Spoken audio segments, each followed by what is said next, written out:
the Great Pyramid Initiation.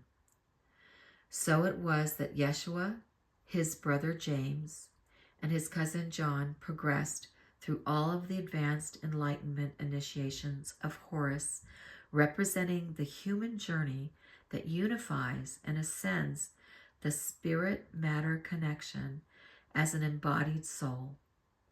From Dendera, they went to Abydos, the ancient temple site that commemorates the resurrection of Osiris.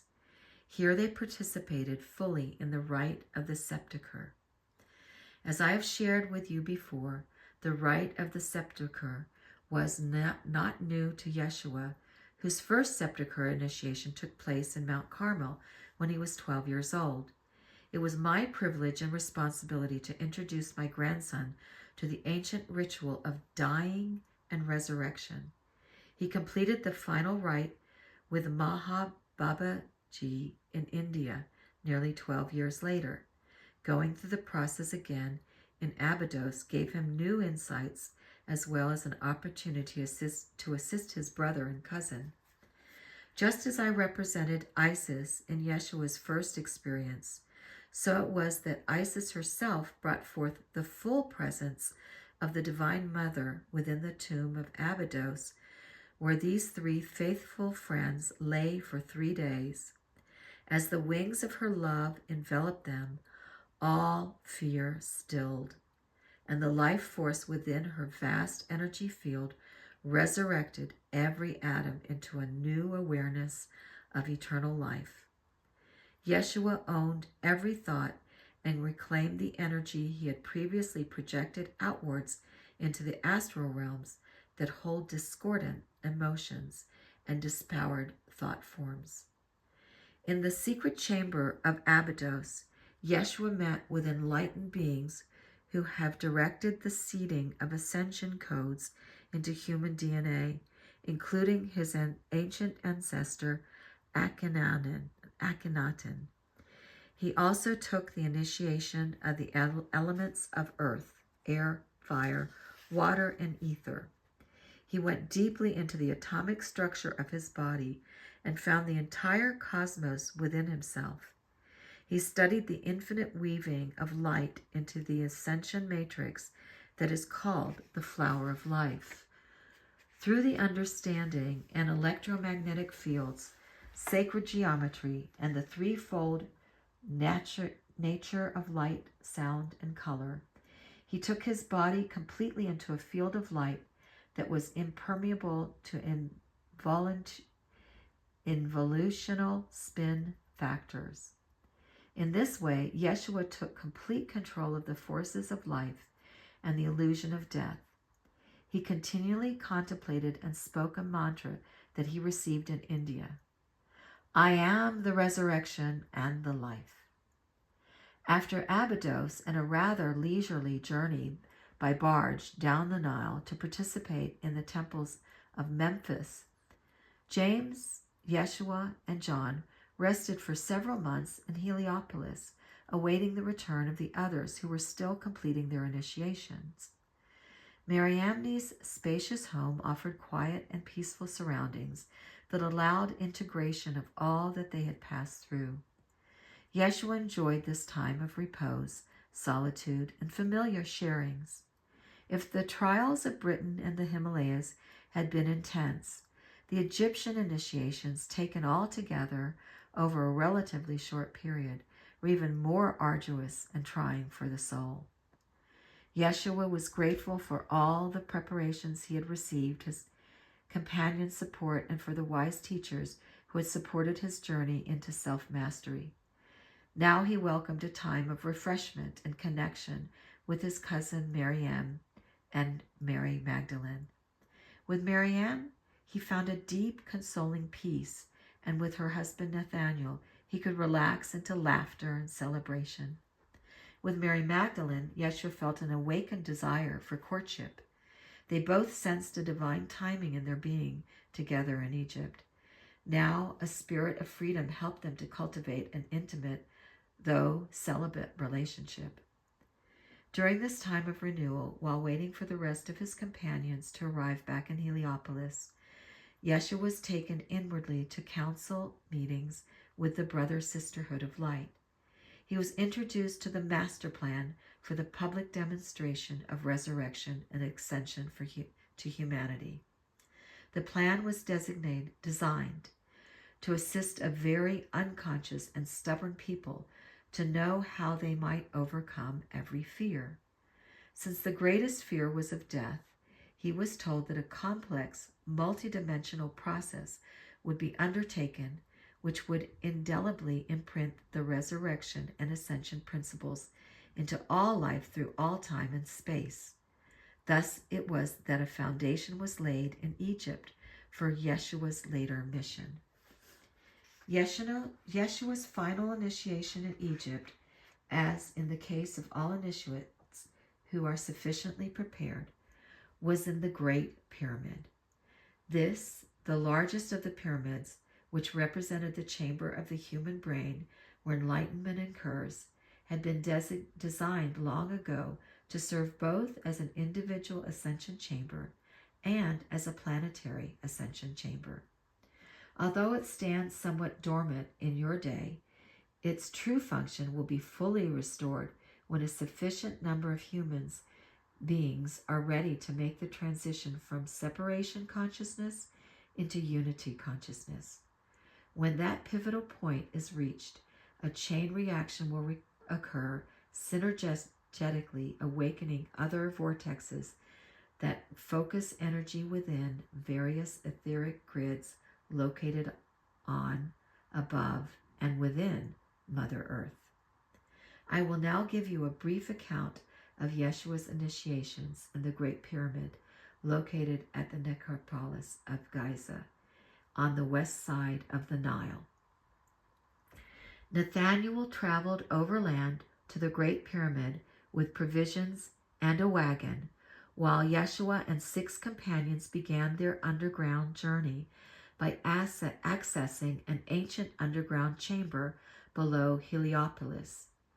Standing by the heavy iron door to the chamber was a very old guardian priest who had been awaiting them. He took them through a series of chambers whose doors operated by sound frequencies and compatible resonance. They passed through unharmed. Then they journeyed through a long, narrow, descending tunnel under the river Nile, where they occasionally came upon catacombs heaped with bones and the decaying corpses of those people who could not afford burial in the necropolis. There were various junctions, some gated, others were dark, gaping holes. Everyone carried lamps, small flasks of drinking water, and a sufficient faith that they would somehow get through this ordeal. Guardian priests met them at 3 different junctures. The initiates were tested to determine their readiness to proceed, and then the station priest led them through the next segment of the long journey. When they finally arrived at the very large chamber located directly beneath the Sphinx, many hundreds of feet below the surface, they were astonished that they no longer required their lamps. Here they were greeted by a conclave of 12 ascended masters, including Cerebus Bey and Thoth, who showed themselves in physical bodies.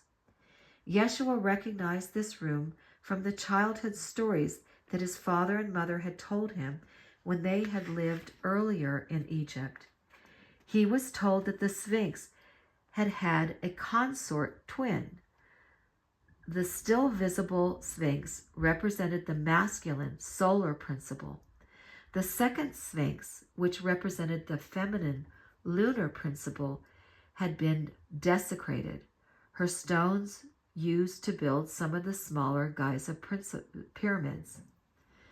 The masters issued various instructions and passwords which took the initiates to the underground city further below them.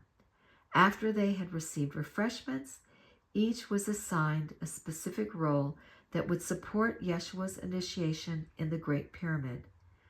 James went alone into another chamber below the Sphinx, where he was taught how to maintain certain sound frequencies that would be broadcast into the Great Pyramid. Priests led Andrew and James ben Zebedee through an adjacent connecting tunnels leading to chambers within the small and middle pyramids. There, at these strategic points where coordinates and harmonics could be struck, they would also broadcast specific sound frequencies into the Great Pyramid. Yeshua, Mary Magdalene, Miriam, and John ben Zebedee were escorted through mysteriously lit passages to the vertical shaft that is now called the Well. They were then required to proceed on their own through a convoluted ascending tunnel to what you know as the pit of the Great Pyramid. The ascent to the pit was fraught with challenges because they had successfully completed the various initiations that had taken them through primal fears. They easily passed upward against the gravitational and magnetic forces which pressed down upon them. There were times when they felt almost weightless, their bodies vaporous.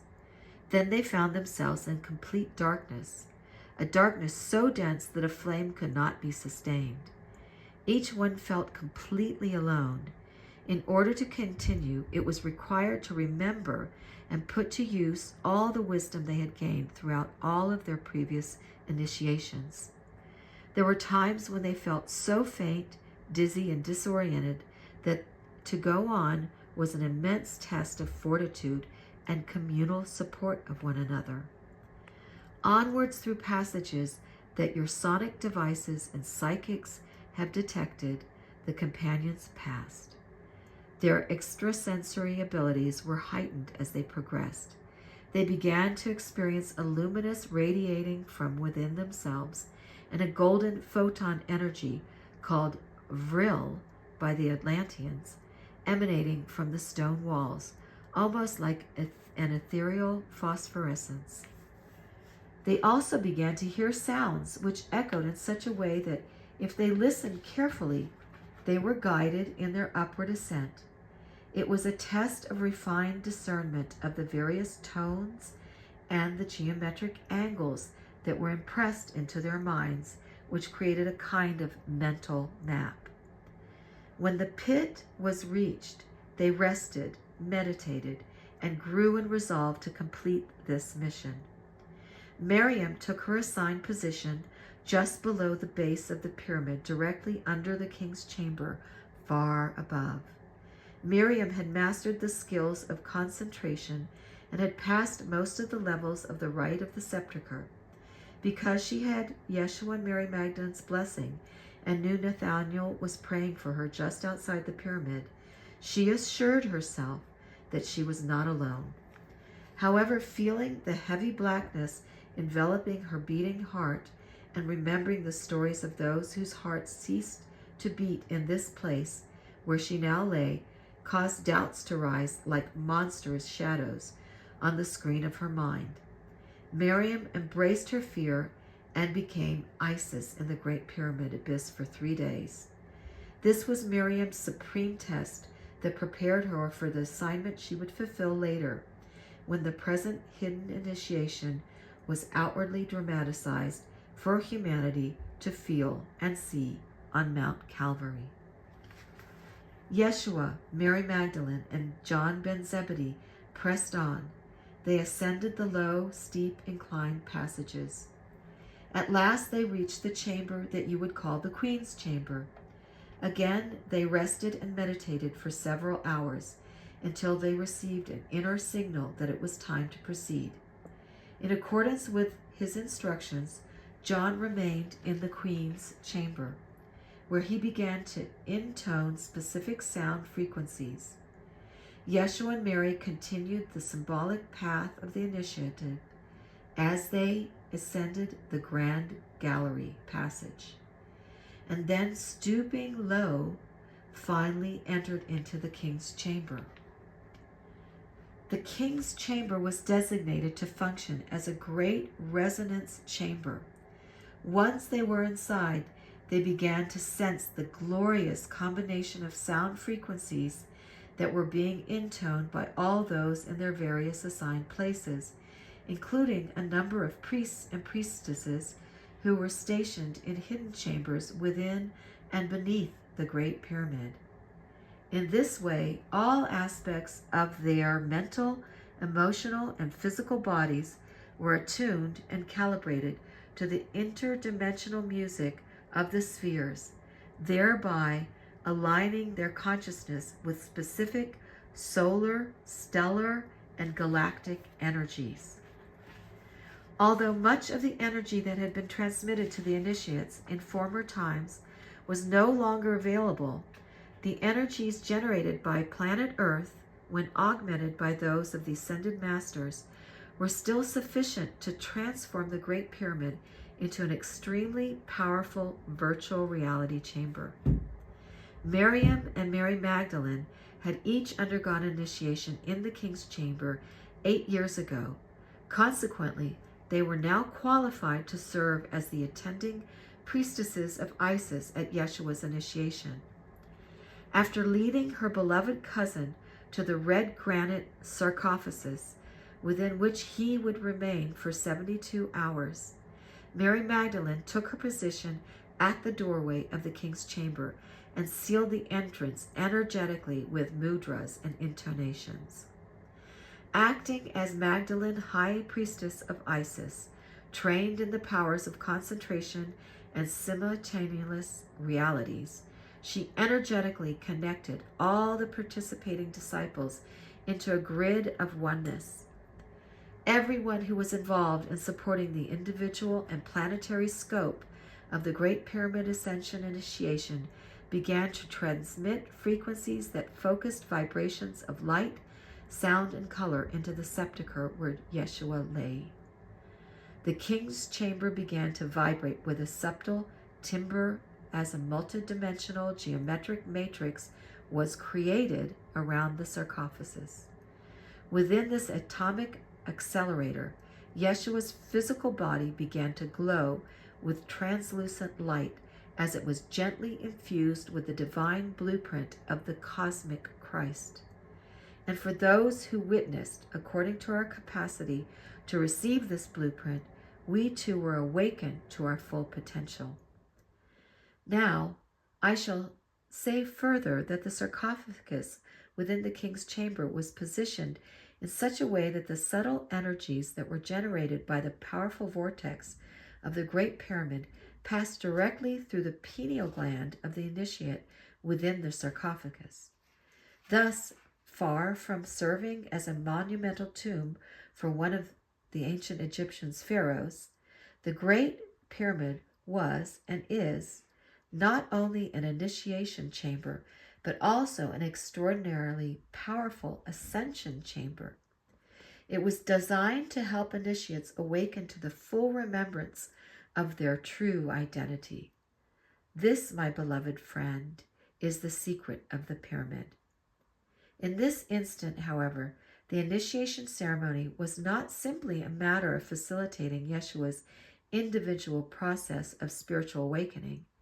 In a carefully orchestrated way, Yeshua's crucifixion, resurrection, and ascension initiations were facilitated in the Great Pyramid so that the entire earth and all of humanity could be seated collectively for planetary ascension in your day. I would ask you, my friend, to contemplate how you might take advantage of this seeding of ascension consciousness in your daily life. Surely, when you realize that you have access to great assistance each day, your challenges can be met with faith and hope instead of fearful dread. Every soul that was designated to play a significant part in the supporting Yeshua in the public enactment of crucifixion and resurrection was present at this particular point of preparation. In addition to Yeshua and his close companions, there were those of us who knew how to teleport or bilocate who came to the Great Pyramid to participate.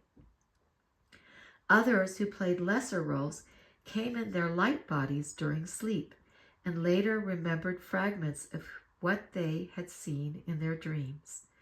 For all consciously participating, this rehearsal assisted us to be emotionally detached so that we could play our parts in the divine plan. In this way, every step of Yeshua's mission was orchestrated and imprinted into the planetary consciousness. Although the essential portion of his initiation within the king's chamber took place within the first 24 hours, Yeshua remained in the sarcophagus for another 48 hours in accordance with the sign that had been given to Jonah the prophet. As the story goes, Jonah had a profound shamanic experience of death and rebirth in which he spent 3 days and 3 nights in the belly of a great fish that had swallowed him. Let us also remember that as Yeshua did, so did the others. During this time, Yeshua and the other supportive disciples experienced much of the public resurrection demonstration that was yet to come as an interactive virtual reality. We were open to the pivotal choices that aligned our lives to our highest personal realization and planetary service. When the Great Pyramid initiation was completed, all participating inside made an easy exit through a concealed door. As we bring this summary of Yeshua's Egyptian initiations to a close, I wish to further reemphasize the importance of cohesive group action, which the story illustrates. Yeshua could not have accomplished what he did without the willing companions who came together to prepare themselves to be the most qualified support team possible.